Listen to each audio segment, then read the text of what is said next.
Danny Ketch Ghost Rider issue number 1 from Marvel Comics. So yeah, this is a new Ghost Rider series that's coming out from Marvel. It is only going to be a 5-issue miniseries, and it has nothing whatsoever to do with the current ongoing Ghost Rider series starring Johnny Blaze. Johnny Blaze does make an appearance in this, but they're not set in the same universe, I don't think, or at least this one is set like decades before the current Ghost Rider series. This issue, as you can guess by the title, follows Danny Ketch, and it is set, I want to say, during Volume 3, either sometime during Volume 3 or maybe a little bit after.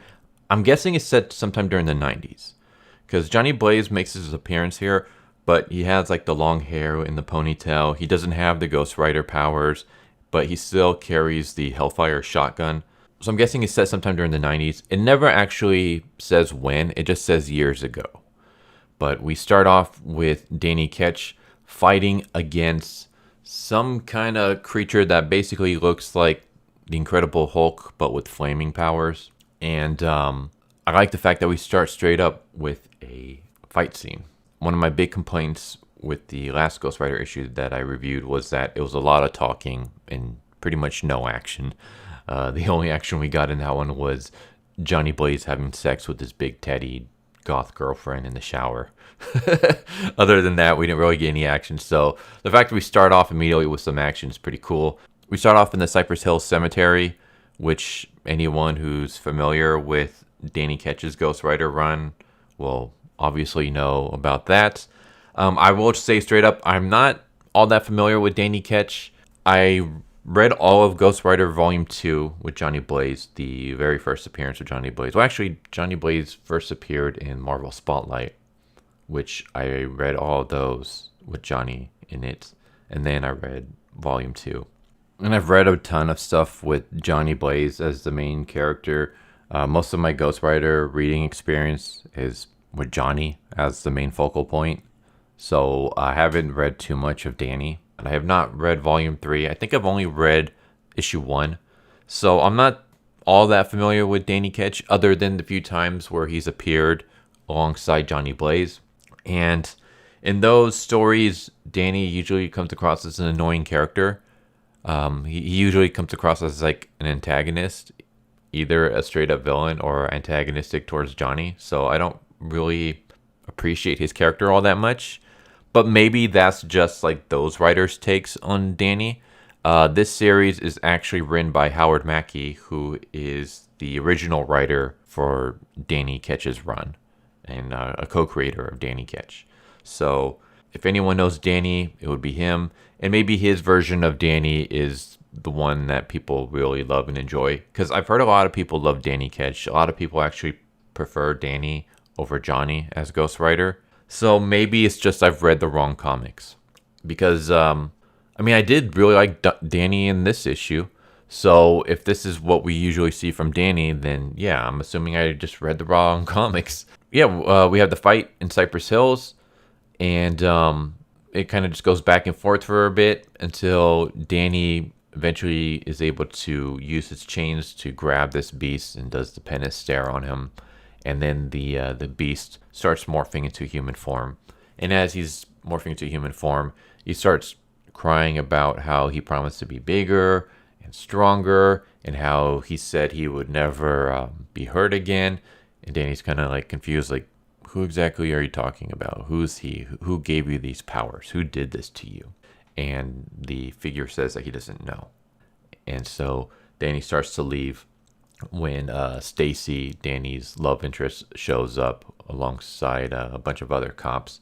And of course, they try to stop Danny, but he just gets on his motorcycle and drives off. And then that's when we see one of the big antagonists for this miniseries. He doesn't have a name, or at least there was no name given. He's just referred to as the Broker. He kind of has an interesting design. If there's any AEW fans out there, he kind of, or just indie wrestling fans, he kind of reminds me of Jimmy Havoc.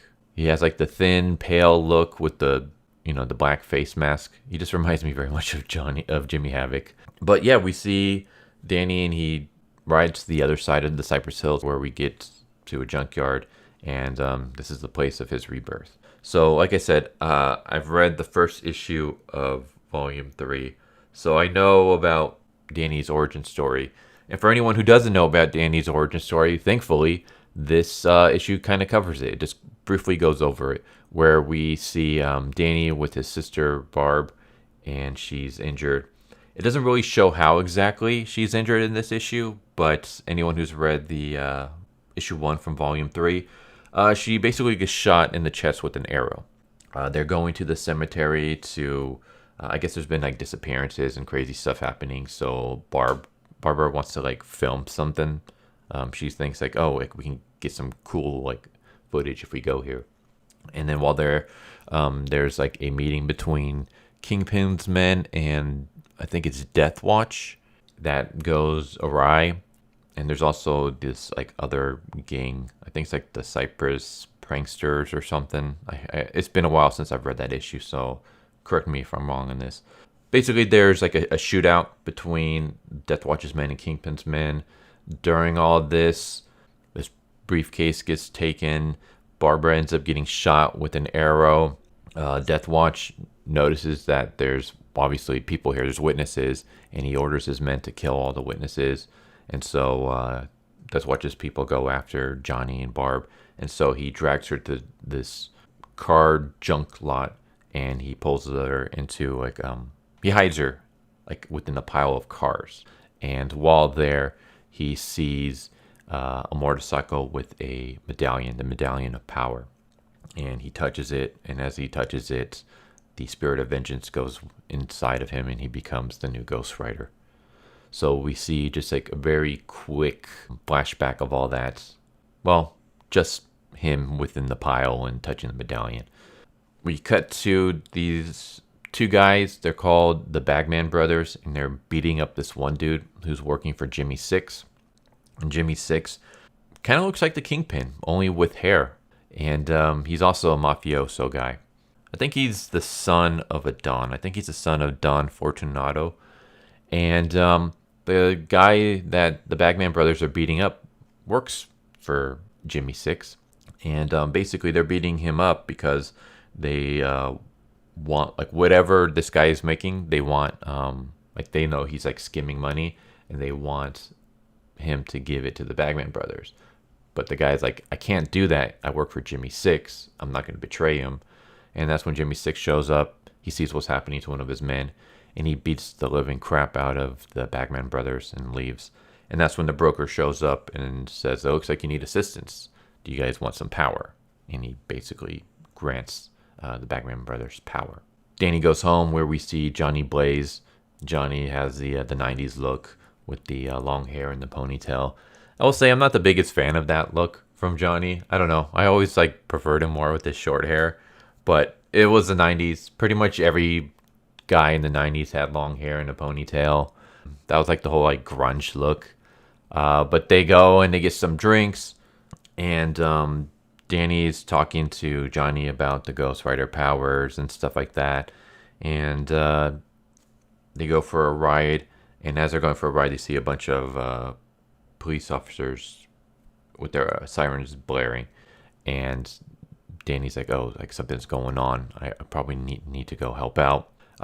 He arrives to see the Bagman Brothers. Once again, looking like the Hulk, only with 2 heads. So whatever powers this broker dude is giving people, it pretty much turns them into the Hulk. But the Bagman Brothers is like outside where Jimmy Six's base is, and they're like causing havoc and stuff. And Danny and Johnny show up to see all this. And Danny sees Stacy's involved, and he wants to help, but the Ghost Rider powers aren't coming out. And Johnny is like, well, you know, I'm guessing no innocent blood has been spilled. Let's stay back. Like, this doesn't have anything to do with us. Without your powers, like, you're not going to be able to do anything against this creature.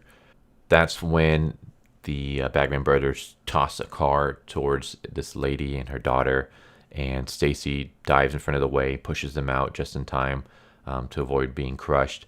And that's when the Spirit of Vengeance finally awakens, because it's like, okay, innocent blood hasn't been spilled, but it has almost been spilled. They would have died if Stacy hadn't have pushed them out of the way.